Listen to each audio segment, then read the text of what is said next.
Previously on The Insiders.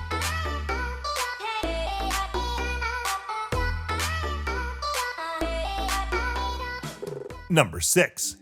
Russell Smecker. In 1975, Michael Mansfield was 20 years old and a student at Lincoln College in Lincoln, Illinois. He was a good student, but in the fall he had been arrested for possession of stolen goods.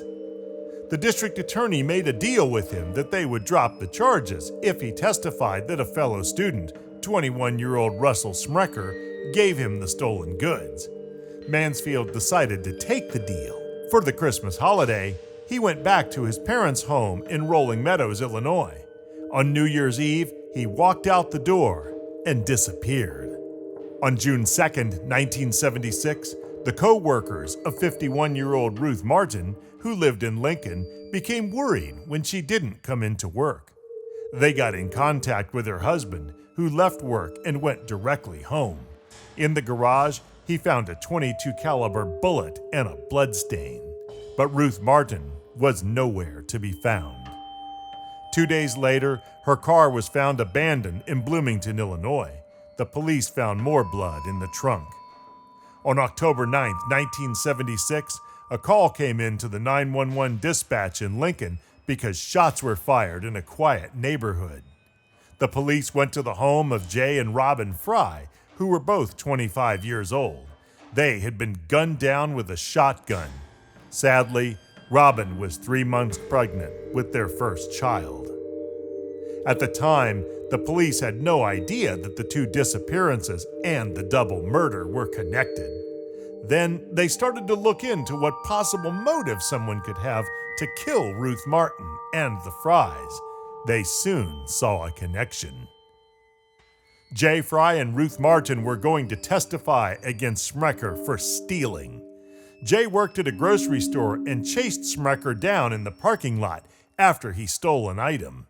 While he ran through the parking lot, Smecker threw the stolen item under Martin's car. The stolen item was a package containing 2 steaks, valued at a total of $4.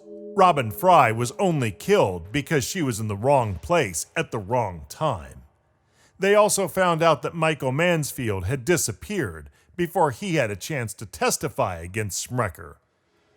The stolen goods that he was going to testify about were a guitar and some records. Smecker was arrested and convicted of the murders of the Frys. He was given 2 sentences of 100 to 300 years in prison. Every so often, investigators visited Smecker to ask him what happened to Michael Mansfield and Ruth Martin. He said he knew nothing about their disappearances and it's just a coincidence that they went missing. In October 2011, Smecker was 56 years old and dying.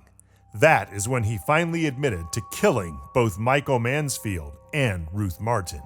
He didn't say where Mansfield's body was, but he said that he buried Martin's body under a highway that was under construction. Sadly, despite the confession, her body, like Mansfield's, has never been found. Smecker died on October 26th, not long after confessing. Number 5. Larry Sherard. In February 2014, a woman named Pam Reinhardt went to the police station in Elizabethtown, Kentucky, with a disturbing story. She said that for the past 8 months, she had been taking care of her ailing uncle, Larry Sherard, as he was nearing the end of his life. Sherard said to Reinhardt, "I don't want to go to hell." He then proceeded to tell her that, in the 1980s, he shot a man in the head, wrapped him up in a carpet, and then dumped the body in a cave. But that wasn't all. He said that in the 1990s, he shot another man. This one he buried. Sherard didn't say who his victims were, but he did say that they were both killed because they cheated him in a drug deal. The same afternoon, Sherard went into a coma and died. The police looked into their cold cases and found a case that was similar to the first murder that Sherard described.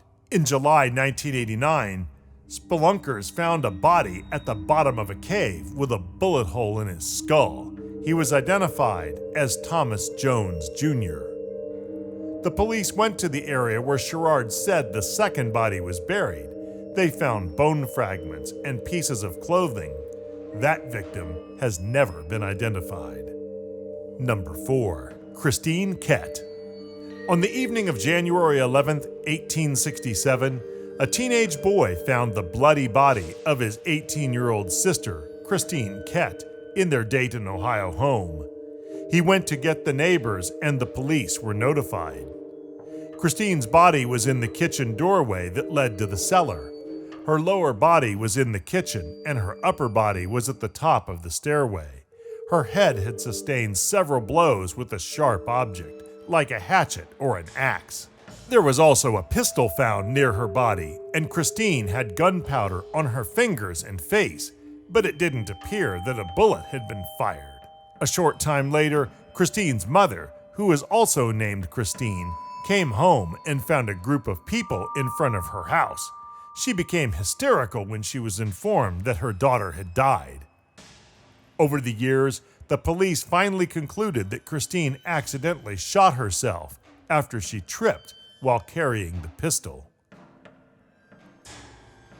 17 years after the murder, Mrs. Kett was bedridden and nearing death. She had her son come to her bedside, and she told him that she had killed Christine. On the day that she died, Christine was supposed to come home at noon to make dinner. She was a few hours late, and Mrs. Kett snapped. She grabbed an axe, and as Christine ran towards the cellar, Mrs. Kett struck her in the head. Mrs. Kett then grabbed the gun and the flask with the gunpowder.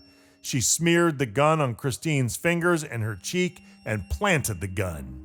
She then went out to the market and returned after she knew her son would find the body. Number 3. Geraldine Kelly. Geraldine and John Kelly met as children in Somerville, Massachusetts. As young adults, they married and Geraldine gave birth to a daughter in 1970. The following year, she gave birth to a son. In 1981, Geraldine and John were attending a wedding. John drank too much and got into a fight with 3 other guests.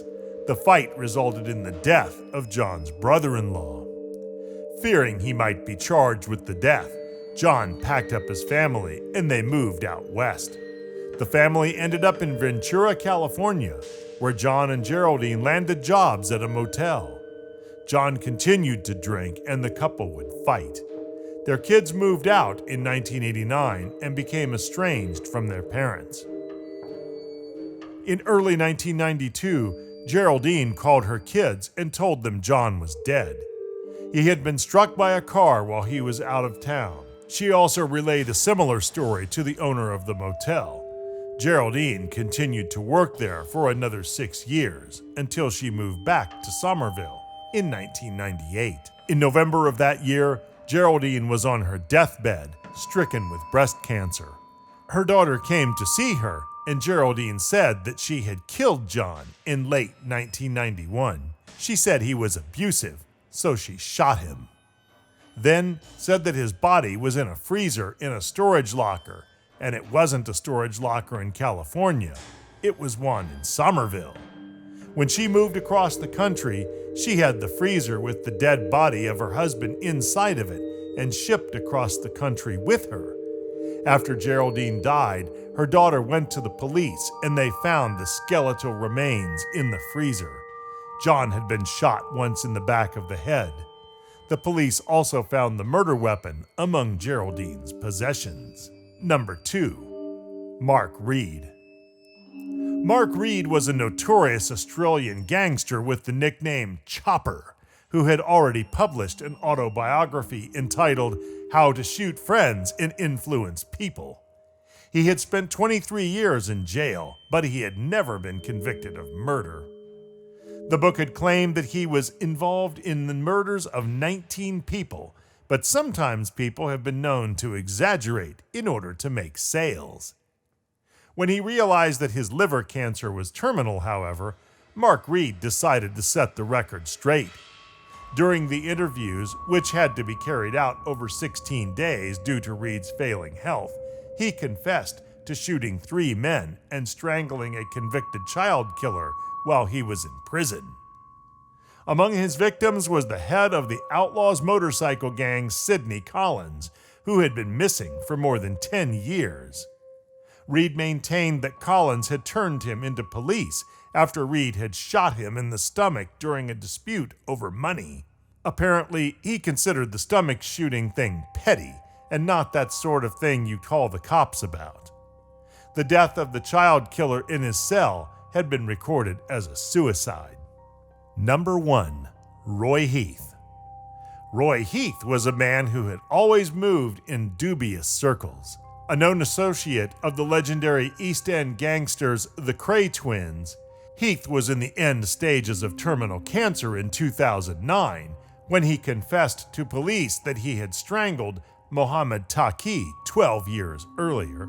Taqi had disappeared without trace, and although 2 men were arrested in connection with his disappearance, no one was ever charged, and the case remained open. Heath revealed that he had buried Mr. Taqi's remains under his patio, and, upon digging up Heath's garden, police officers discovered the body wrapped in a duvet cover beneath the concrete. Although Roy Heath was formally arrested and charged with the murder of Mohammed Taqi, officers knew that there was no prospect of getting a conviction, and indeed, Heath died less than 2 weeks later. Well, that's it for this video. Be sure to hit the like button, subscribe to our channel, and hit that notification bell to be notified of future events from the Insiders. See you next time.